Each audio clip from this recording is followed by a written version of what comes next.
Hello guys, good morning. Welcome back to our channel Pinki dot Tanmoy. তো সকাল সকাল ব্লগটা আরম্ভ করেছিলাম মামামের স্নানের জলটা বাইরে দিয়ে ওর হেয়ার ব্যান্ডগুলো ধুয়ে দিয়েছিলাম, কারণ সেই যে কিনেছি ধোয়াই হয়ে ওঠে না, আজ ধোবো কাল ধোবো করে।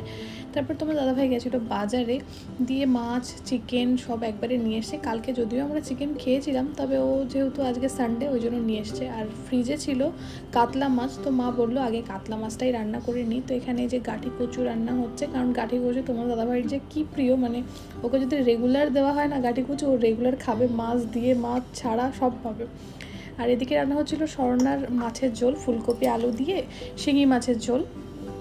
কারণ ওর জন্য এই জিওল মাছ যেগুলো বলে সেগুলো আনা থাকে, কারণ রেগুলার তো আর বাজারে যাওয়া সম্ভব হয়ে ওঠে না। তো ওর পাপা এখন দেখো ওকে খাইয়ে দিচ্ছে মাছ ভাজা, কারণ ওর জন্য মাছ ভাজা আলাদা করে তুলে রাখা হয়, ডিম রান্না করে ডিম ভাজা তুলে রাখা হয়, মানে সলিড হিসেবে এমনি স্নান করে একটু খেয়ে নিল, কোনো দিন ফল খায়, কোনো দিন এগুলো খায়, আবার অনেক সময় খাবারের সাথেও দিই। তো ওর পাপা দেখো ওকে খাইয়ে দিচ্ছে একটু একটু করে, কারণ ও এগুলো করতে ভীষণ পছন্দ করে। আর আমি ভিডিও করছি, হট করে দেখলো, দেন তারপরে খেতে বসলাম। আর মা দই কাতলাটা ভীষণ টেস্টি বানিয়েছিল।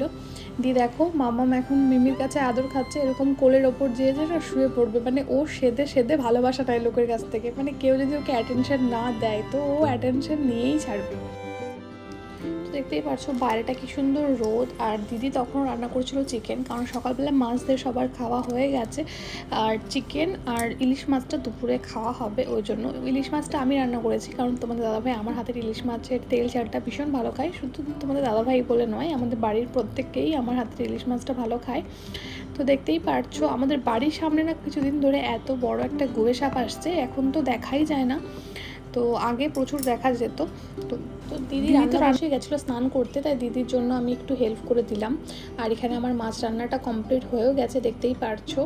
আর এখানে স্যালাডের জন্য দিদি সব স্যালাড রেখেছে, আর এখানে আমি মাংসটাতে টক দই মেখে দিয়েছি, আর পেঁয়াজটাও বসিয়ে দিয়েছি, কারণ ওর আসতে একটু লেট হচ্ছিলো।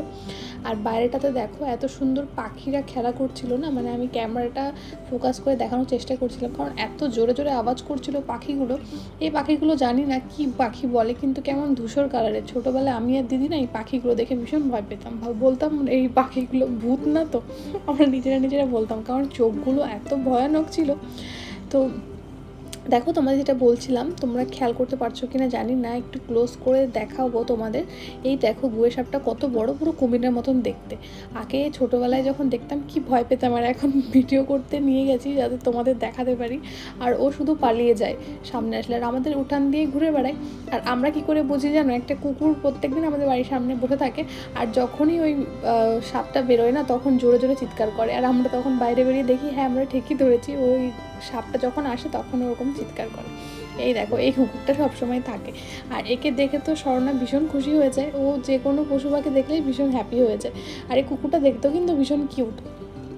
ও যখনই দেখে যে কিছু আসছে আমাদের বাড়ির সামনে তখনই কিন্তু জোরে জোরে চিৎকার করা আরম্ভ করে দেয়, আর ওর পাপা ওকে দেখাচ্ছিল। আর কুকুরটা দেখো কি সুন্দর করে লেজ নাড়ছে। আর বাইরের ওয়েদারটা দেখতেই পারছো ভীষণ সুন্দর, মানে শরৎকাল আসার আগের আকাশটা না দেখতে সত্যি ভীষণ সুন্দর লাগে। আকাশটা তোমাদের দেখাও, ওই যে মেঘ জমে জমে থাকে না, দেখতে কিন্তু ভীষণ ভালো লাগে। আমি বাইরেটা গেলে আগে আমি চেষ্টা করি আকাশটা তোমাদের সাথে দেখানোর, কারণ আমি আগে আকাশটাই দেখি যে কত সুন্দর পরিষ্কার, পুরো নীলের ভেতরে সাদা, ভীষণই ভালো লাগে দেখতে। তো আমার স্নান হয়ে গেছিলো, দেখতেই পারছো মাথা ঘষেছি, তো মাথায় আমি গামছা পেঁচিয়ে নিয়ে বাইরে চলে এসেছি। আর মাম্মামও এখানে দেখো কত খুশি হচ্ছে। তারপর কিন্তু ভাই ওই কুকুরটাকে দুটো বিস্কুট খেতে দিল, আর কুকুরটা ওই দুটো বিস্কুটেই ভীষণ হ্যাপি হয়ে যায়। তারপর এই যে দিদুন এসেছে, দিদুন আসলে ওর আর কাউকে প্রয়োজন নেই, মানে আমি মার কাছ থেকে যদি আমি নিতে যাই, শুধু আমি কেন, কেউ যদি কোলে নিতে চায় না ও আসে না, সেটাই তোমাদেরকে দেখানোর চেষ্টা করছিলাম। দেখো আমি যতই হাত বাড়াই না কেন ও সাথে সাথে ওই দিক ঘুরে যাবে, যে আসবে না। তো ভীষণ ভালোবাসে ও দিদুনকে। দিয়ে এখন দেখো মামামের দুপুরের লাঞ্চ রেডি করছিলাম, তো ওকে চিকেন দিয়ে টক দই দিয়ে আলু দিয়ে ভাতটা মিক্স করে খাওয়াবো। আর এদিকে সলিড খাওয়ানোর জন্য একটুখানি চিকেন নিয়েছিলাম। তো তো দিদি ওকে না কদিন ধরে পাখার হাওয়া দিয়ে দিয়ে খাওয়াচ্ছে, মানে পাখার হাওয়াটা দিতে থাকলে ও ইজিলি খেয়ে নেয়। তো ওকে পাখাটা দেওয়ার পরে ও কেমন মনে রেখেছে, ও নিজে নিজে দেখো পাখা দিয়ে বাতাস করবে নিজের গায়ে। হয়তো অত প্রপারলি পারছে না, বাট ও ভীষণ সুন্দর না কপি করতে পারে। মানে দিদি যেটা করছিল ওটা কিন্তু ওর মাথায় স্ট্রাইক করেছে, ও দেখো ঠিক সেরকমই করার চেষ্টা করছে। পারফেক্টলি পারছে না, তবে নিজের দিকে ঘুরিয়ে যে হাওয়াটা করতে হবে সেটা ও বুঝতেই পারছে। তাই দিদি এই ভিডিওটা নিয়েছিল, দিয়ে দেখো চিকেনটা রান্না হয়ে গেছে, এখন আমরা কিন্তু খেয়ে নেব। আর খুব সুন্দর হয়েছিল চিকেনটাও, আর মাছটা তো আমার কিছু বলারই নেই, নিজের হাতের রান্না ভীষণই ভালো লাগে। দিয়ে বিকালবেলা দেখতেই পারছো এখন সিঙ্গাড়া আর মিষ্টি খাচ্ছিলাম। দিয়ে মামা এখন ঘুরতে যাবে, তো তার আগে ওকে চুলটা দিদি বেঁধে দিচ্ছিল, তারপরে ওকে আদর করছে, দেখতেই পারছো।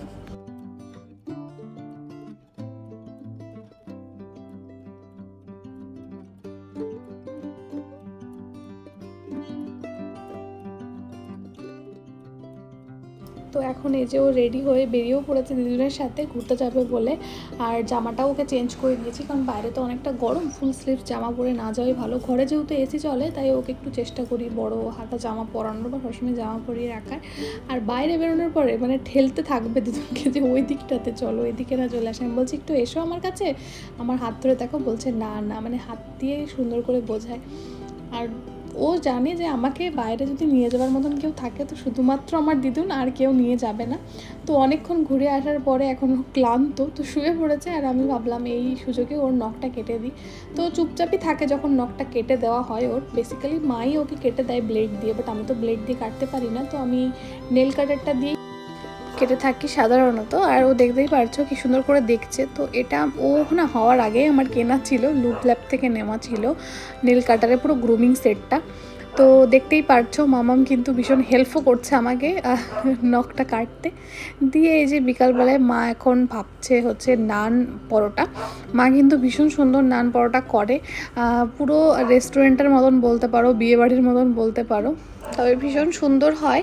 আর সকালের চিকেন ছিল মানে দুপুরবেলা, সেটা দিয়ে খাওয়াবে। আর হঠাৎ করে বাড়ির সামনে এই যে দেখো এই সাপটা ছিল, জানি না কি সাপ, তো ভীষণ ভয়ও পেয়েছিলাম দেখে। দিয়ে সন্ধ্যাবেলা এই যে আমরা ছাদের উপর যাই, তো অনেকটা অন্ধকার হয়ে গেছিলো। তো মামাম না নতুন একটা জিনিস শিখেছে, চাঁদ মামা দেখে বলে যে আয় আয় চাঁদ মামা। মা যদি করে ও সেমভাবে করে। চেষ্টা করবো একদিন তোমাদের সাথে শেয়ার করার, কারণ অন্ধকারের মধ্যে যখন করে না তখন ফ্ল্যাশ দিয়ে ভিডিও করলে ওর সাথে সাথে আর করা বন্ধ করে দেয়। আর তোমরা হয়তো ব্যাকগ্রাউন্ডে কুকুরের ডাক শুনতেই পারছো, তোমাদের বললাম না যে কুকুরটা থাকে, আর যখন ওই গুয়ে সাপটা আসে তখন কিন্তু ওরকম ডাকা শুরু করে। তো এখনও বোধহয় এসেছে, ওই জন্য ওরকম ডাকছে। আর রাত্রেবেলায় দেখো মামাম যখন আমি শুয়ে পড়ি ওকে ঘুম পাড়াতে মানে আসি, তখন ও আমার সাথে এরকম করেই মানে কচলা কচলি করতে থাকে, ভীষণ পছন্দ করে, আমাকে কামড়াবে, আমাকে হামি দেবে, আমাকে জড়িয়ে ধরবে।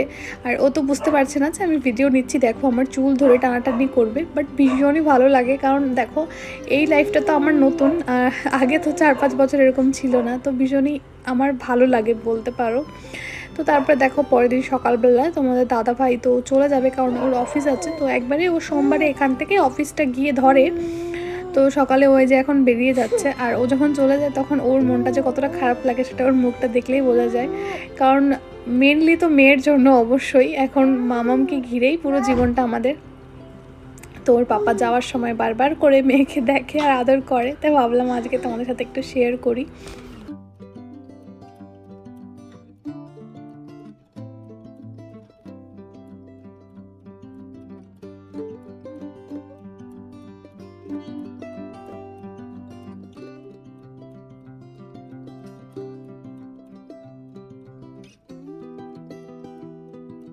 তারপর দেখো আর ভ্লগ নেওয়া হয়নি। তো দুপুরের লাঞ্চে মা বানিয়েছিল ইলিশ ভাপা আর পমফ্রেট মাছের ঝাল, দুটোই ভীষণ প্রিয়।